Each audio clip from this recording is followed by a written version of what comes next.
American firms have voiced unhappiness with the Trump administration's move to block technology exchange with China, as well as their alarm over the deteriorating state of relations between the two economic powers. While there is no immediate sign of tensions improving, especially with U.S. elections taking place next month, is some sort of compromise likely in the longer term? How have rising tensions already affected American companies doing business in China? And if the negative trend continues, what other problems might they face? And will they even want to stay? Joining me to answer all these questions and more from New Jersey is Jack Perkowski, Managing Partner at JFP Holdings. And from Bangkok via Skype is Jeffrey Towson, host of Jeff's Asia Tech Class. And from southern China's Zhuhai in Guangdong, Zhang Fan, Associate Professor at Beijing Normal University. Welcome, gentlemen. Let me go to you first, Jack. American firms, defense contractors, businesses voiced unhappiness about the White House's move to block technology exchange with China. They say that the move could cost them millions, tens of millions of dollars. In fact, do you think the administration as well as the Congress might be thinking about some sort of compromise, if not at this point, but in the medium to longer run? Well, I think, clearly nothing's going to happen short term. We have the election coming up in 2 weeks, and in the run-up to the election, there's been a lot of rhetoric about China and so forth. I do, though, expect that after the election is, settles who the next president is, one way or another, that I do think that we'll begin a period of kind of readjustment and compromise, and kind of having the two countries, begin to work together again. Jeff, what do you think? There are two narratives out there. President Trump has been saying that the administration has been helping American firms win, and whereas many firms are voicing their complaints, saying that their costs are going up. How do you reconcile with these two different narratives? I think they're both happening at the same time, and we'll probably end up seeing both of them. If we're talking about, say, agriculture, soybeans coming out of the U.S. and China, things are going to work out because there's a lot of common interest in working together in, say, agriculture.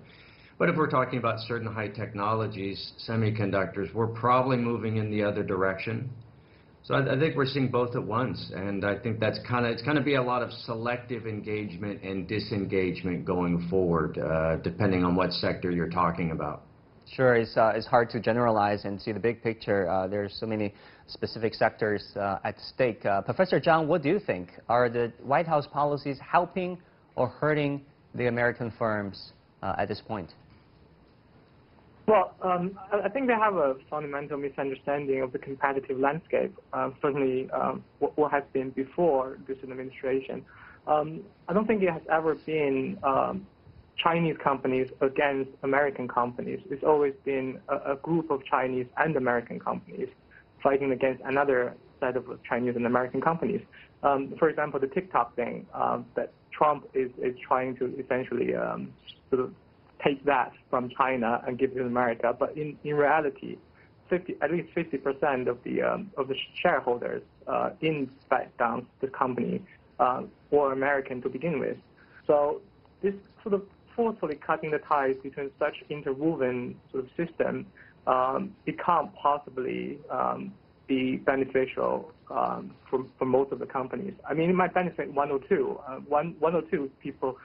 companies with ties to the administration or whatever could possibly swoop in and pick up some nice things. But for the American companies as a whole, I can't imagine their policies are actually beneficial. Right.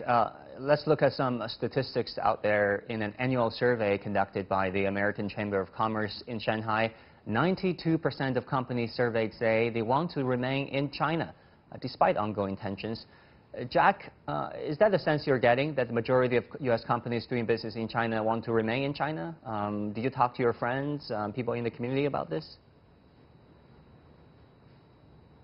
Oh, yes. And, in fact, we're seeing a lot of companies that are, that have never engaged with China that are now looking to engage with China. The reality is whatever's going on at the government level, the fact of the matter is that China's economy is the second largest in the world after the United States, and Japan is a distant third. And so if you're a U.S. company and you want to grow, I would argue that the only significant, or the only place where you can grow with any significance is in China. And certainly the companies that are already in China already understand that. So yes, I mean, you know, we see new companies wanting to engage with China. I think China's foreign direct investment was up 26% in September, following a 15% increase in August.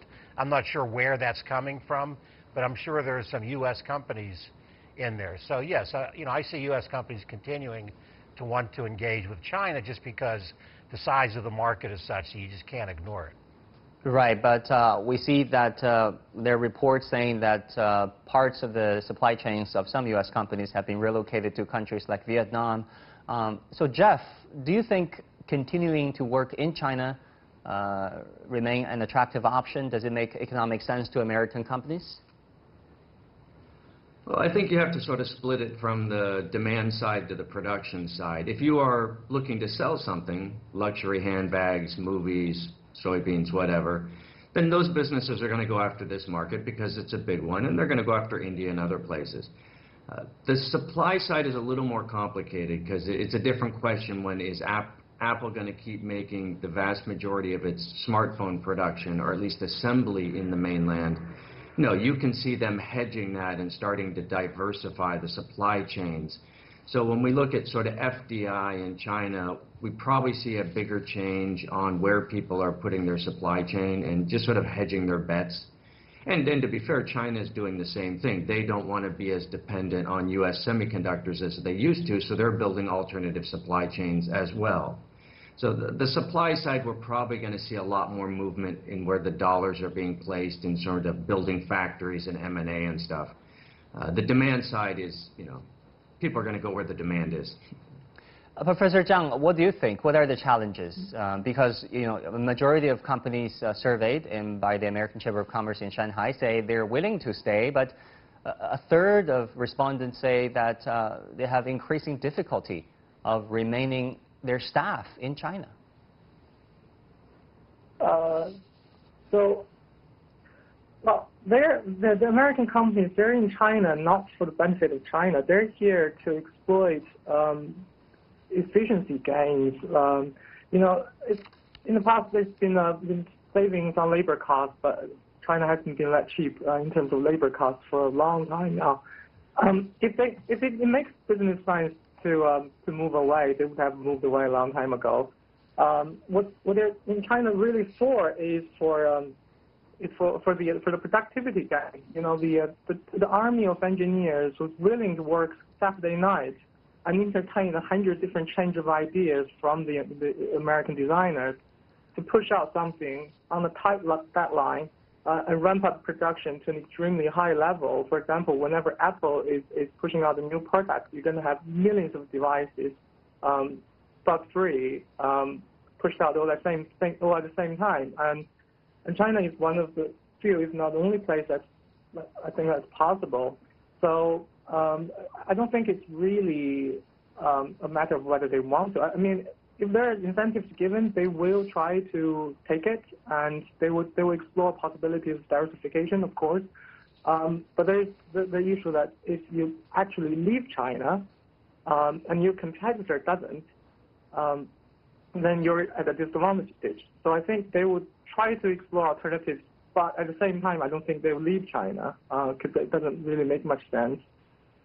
Right, there's a complicated situation there. I think, in all fairness, we cannot really address this issue without talking about November elections. Advisors to Democratic presidential candidate Joe Biden say they largely agree with President Trump's position on China regarding trade and technology, saying that they do consider China as an aggressive competitor as well.